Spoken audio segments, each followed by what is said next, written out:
El presidente del Consejo de Ministros ha puesto en evidencia el comportamiento en los tres niveles de gobierno y cómo la corrupción se inserta en cada uno de ellos. Vamos por los tres niveles de gobierno: gobierno nacional, gobierno regional y gobiernos provinciales. A falta de conocimiento de esta hoja, una sola hoja que resume el Código de Ética de la Función Pública, que debería revisar todo funcionario público, desde el presidente de la República hasta el último trabajador, que sería el personal de limpieza. Esto tiene que conocer todo ciudadano peruano, porque muchas veces queremos denunciar corrupción, pero como no sabemos qué cosas son causales para poder denunciar a un funcionario que está cometiendo actos de corrupción por desconocimiento de esta ley, dejamos pasar muchas cosas por aguas tibias y tenemos ya, después de años, a presidentes, gobernadores, alcaldes presos en la cárcel, porque posteriormente se vienen las denuncias luego de conocerse la ley de función pública. Los fines de la función pública son el servicio a la nación, de conformidad con lo dispuesto en la Constitución política y la obtención de mayores niveles de eficiencia del aparato estatal, de manera que se logre una mejor atención a la ciudadanía, priorizando y optimizando el uso de los recursos públicos. Esto sale de la Constitución Política del Perú. Pero ¿va dirigido a quiénes? Al empleado público. ¿Y quién es el empleado público? Se considera como empleado público a todo funcionario o servidor de las entidades de la administración pública, en cualquiera de los niveles jerárquicos, sea este nombrado, contratado, designado, de confianza o electo, que desempeña actividades o funciones en nombre o al servicio del Estado, no importando el régimen jurídico de la entidad en la que se preste servicios, ni el régimen laboral o de contratación al que esté sujeto. Pero vamos a hablar sobre estos tres elementos claves que debes saber: principios, deberes y prohibiciones. Vamos a hacer un recuento rápido para ver cuántos principios tenemos. Podemos decir que tenemos 8 principios y lo vamos a enumerar rápidamente: respeto, probidad, eficiencia, idoneidad, veracidad, lealtad y obediencia, justicia y equidad, y lealtad al Estado de Derecho. En cuanto a los deberes, tenemos 6 deberes. Vamos a conocer cuáles son: neutralidad, transparencia, discreción, ejercicio adecuado del cargo, uso adecuado de los bienes del Estado y responsabilidad. Y también existen lo que son las prohibiciones. En las prohibiciones tenemos 5 prohibiciones. ¿Cuáles son? Mantener interés de conflicto, obtener ventajas indebidas, realizar actividades de proselitismo político, hacer mal uso de información privilegiada y también presionar, amenazar y acosar. Este último, el que acaba de hacer el señor Otárola como Premier de la República, en los principios, violando lo que significa principio de probidad y también los principios de idoneidad, por no decir todo lo que se prohíbe dentro de la ley número 27815. ¿Quieres conocer conmigo? Sigue hasta el final de este video. Vamos a hablar uno por uno y empezamos desde los principios. El primer principio es el respeto. Adecúa su conducta hacia el respeto de la Constitución y las leyes, garantizando que en todas las fases del proceso de toma de decisiones o en cumplimiento de los procedimientos administrativos se respeten los derechos a la defensa y al debido procedimiento. Si todos cumplieran solamente este principio, estaríamos bien, pero ya ven que la gran mayoría no lo hace. Probidad. Segundo principio. La probidad actúa con rectitud, honradez y honestidad, procurando satisfacer el interés general y desechando todo provecho o ventaja personal, obtenido por sí o por interpósita persona. Interpósita persona se refiere a otra persona a quien vaya a favorecer. Luego me muestra la eficiencia como tercer principio. Brinda calidad en cada una de las funciones a su cargo, procurando obtener una capacitación sólida y permanente. Muchos nunca se capacitan. Cuarto principio, idoneidad. entendida como aptitud técnica, legal y moral, es condición esencial para el acceso y ejercicio de la función pública. El servidor público debe propender a una formación sólida acorde a la realidad, capacitándose permanentemente para el debido cumplimiento de sus funciones. Si vamos a hablar de idoneidad, tiene que ser un profesional que, aparte de haber sido designado en el cargo o haber ingresado por cualquiera de los medios, tiene que estar en constante entrenamiento para hacer bien su función. Vamos con el quinto principio, veracidad. Al hablar de la veracidad, se expresa con autenticidad en las relaciones funcionales con todos los miembros de su institución y con la ciudadanía, y contribuye al esclarecimiento de los hechos.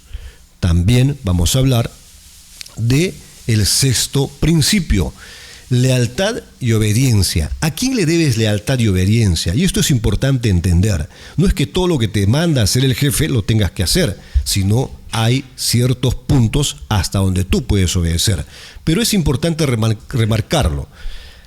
Actúa con fidelidad y solidaridad hacia todos los miembros de su institución. Ojo, habla de todos los miembros de la institución, no habla de un jefe, cumpliendo las órdenes que le imparte el superior jerárquico competente, en la medida que reúnan las formalidades del caso y tengan por objeto la realización de actos de servicio que se vinculen con la función a su cargo, salvo los supuestos de arbitrariedad o ilegalidad manifiestas, las que deberá poner en conocimiento del superior jerárquico de su institución.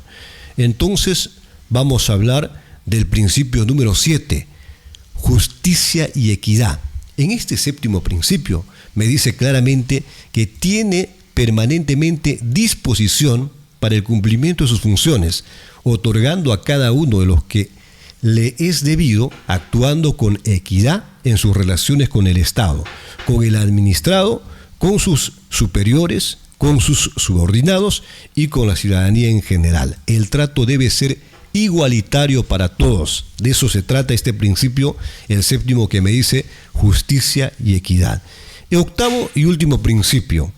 Este octavo y último principio me habla de lealtad al Estado de Derecho, que dice: el funcionario de confianza debe lealtad a la Constitución y al Estado de Derecho.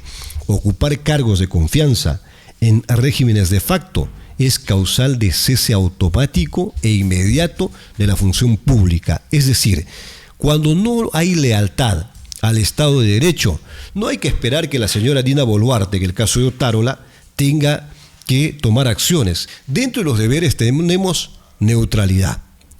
Debe actuar con absoluta imparcialidad política, económica o de cualquier otra índole en el desempeño de sus funciones, demostrando independencia a sus vinculaciones con personas, partidos políticos o instituciones. ¿Hubo neutralidad caso Otárola con la señorita que se comunicó? No. ¿Habrá neutralidad de los gobernadores regionales y alcaldes con las personas que contratan? Ustedes respondan. Transparencia. ¿Qué me dice el deber de la transparencia? Debe ejecutar los actos del servicio de manera transparente. Ello implica que dichos actos tienen en principio carácter público y son accesibles al conocimiento de toda persona natural o jurídica. El servidor público debe de brindar y facilitar información fidedigna, completa y oportuna cuando se solicite. Lógico que acá no se cumple con la transparencia porque no se brinda información como dice la Constitución. Ahora vamos a ir por el tercer deber. Discreción.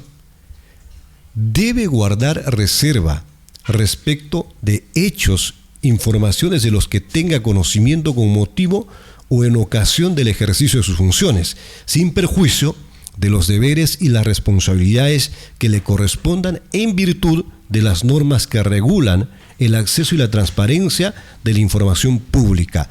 Esto de la discreción va referido básicamente cuando hay proyectos que van a ser convocados, licitados a la empresa privada.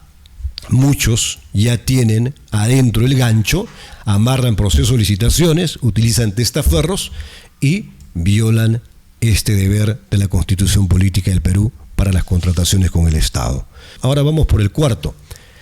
Ejercicio adecuado del cargo. ¿Qué dice? Con motivo o en ocasión del ejercicio de sus funciones, el servidor público no debe adoptar represalia de ningún tipo o ejercer coacción alguna contra otros servidores públicos o otras personas. Cuando me habla de ejercicio adecuado del cargo, muchas veces con el tema político, una vez que llega el candidato del equipo A, B, C, D, empieza a discriminar a los de la organización política que es del partido opositorio. Y a esto se refiere el ejercicio adecuado del cargo para no perjudicar, para no hacer ningún tipo de trato desigual y que pueda aprovecharse de su cargo, ya sea gerente, sea director o sea alcalde, cosa que ocurre a nivel también de todo el país. 5, tenemos el uso adecuado de los bienes del Estado. Uso adecuado de los bienes del Estado que también se debe cumplir.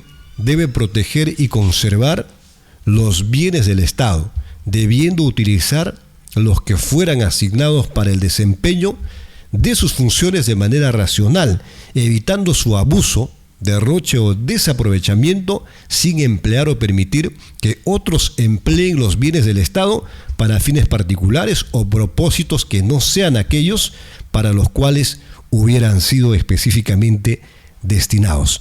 ¿Qué pasó con el uso adecuado de bienes del Estado cuando dicen que el vehículo de la presidencia del Consejo de Ministros se encontraba en los lugares donde Otárola iba a frecuentar a la señorita que hacen mención en este proceso de investigación con la que se declaró tener una relación sentimental, que es un tema aparte, pero para el ejemplo calza perfecto? Se ha también transgredido este deber de uso adecuado de los bienes del Estado. 6 y último, responsabilidad. Todo servidor público debe desarrollar sus funciones a cabalidad y en forma integral, asumiendo con pleno respeto su función pública ante situaciones extraordinarias. El servidor público puede realizar aquellas tareas que por su naturaleza o modalidad no sean las estrictamente inherentes a su cargo, siempre que ellas resulten necesarias para mitigar, neutralizar o superar las dificultades que se enfrenten. Ahora vamos a hablar de las prohibiciones. Existen 5 prohibiciones dentro de esta ley. Ya recuerden que es la ley, la que estamos viendo, la ley número 27.815. ¿Cuáles son estas prohibiciones? Miren ustedes. Mantener intereses de conflicto. Acá también hay una prohibición a la que Daniel Otárola no cumplió. Mantener relaciones o aceptar situaciones en cuyo contexto sus intereses personales, laborales, económicos o financieros pudieran estar en conflicto con el cumplimiento de los deberes y funciones a su cargo. ¿Qué ofreció? Pásame tu CV, mándame tu CV. Entonces, ha violado una de las prohibiciones también de la Constitución Política del Estado. ¿Necesitas ser abogado, un experto? No, solo necesitas basarte en la ley que está dentro de la Constitución Política del Estado, donde me dan a conocer los principios, deberes y prohibiciones. Vamos por la segunda. Obtener ventajas indebidas, otra prohibición que violó o vulneró el señor Otárola, porque dice obtener o procurar beneficios o ventajas indebidas para sí o para otros mediante el uso de su cargo, autoridad, influencia o apariencia de influencia. ¿Qué significa obtener ventajas indebidas? Oye, mándame tu CV. ¿Todavía me quieres o ya no me quieres? ¿Me quieres o no me quieres? Bueno, la chica no le responde. Mándame tu CV. ¿Me quieres o no me quieres? Ah, sí te quiero, responde la chica. ¿Se dan cuenta? Obtener ventajas indebidas es una forma de condicionar. Y esto es la segunda prohibición dentro de la Constitución Política del Estado que viola el señor Otárola. Tercera prohibición, realizar actividades de proselitismo político. Y acá viene el tema del hermano de Dina Boluarte, que es la otra parte en conflicto, ¿sí? En la que dice realizar actividades de proselitismo político. No se puede, esto está prohibido. aunque este señor esté en la sombra, esto alcanza a su hermana, que es Dina Boluarte. Realizar actividades de proselitismo político a través de la utilización de sus funciones o por medio de la utilización de infraestructura, bienes o recursos públicos, ya sea a favor o en contra de partidos u organizaciones políticas o candidatos. Hay muchos partidos que están transgrediendo, violando esta prohibición. Y todos realizan proselitismo político. Si no me creen, miren al Congreso de la República y cómo descaradamente se olvidan que son congresistas y van siempre trabajando en beneficio de su líder, lideresa de partido, y se olvidan incluso de la región que les dio la oportunidad de ser sus portavoces. En fin, vamos entonces a ver otra prohibición que sería la número 4. Hacer mal uso de información privilegiada. El Estado tiene información de la que estos funcionarios públicos o estos trabajadores del Estado tienen que tener bastante cuidado. Y vamos a hablar de esto. Por ejemplo, al hacer mal uso de información privilegiada, están transgrediendo la Constitución Política del Estado.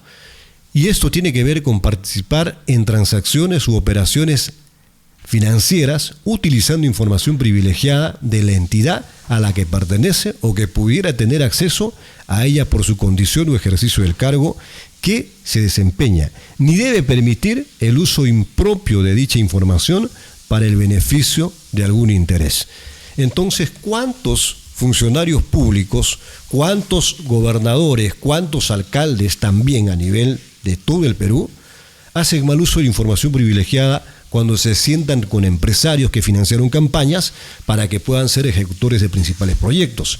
Ustedes pueden enumerar debajo de este comentario, pueden poner nombres para poder investigar y saber quiénes están también haciendo el mal uso de información privilegiada, que es una prohibición en el marco de la Constitución Política del Estado, que ahora lo estás conociendo.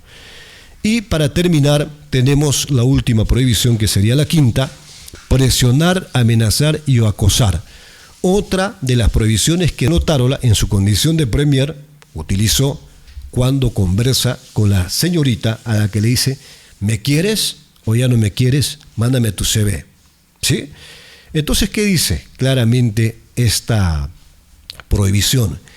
Ejercer presiones, amenazas o acoso sexual contra otros servidores públicos o subordinados que puedan afectar la dignidad de la persona o incluir a la realización de acciones dolosas.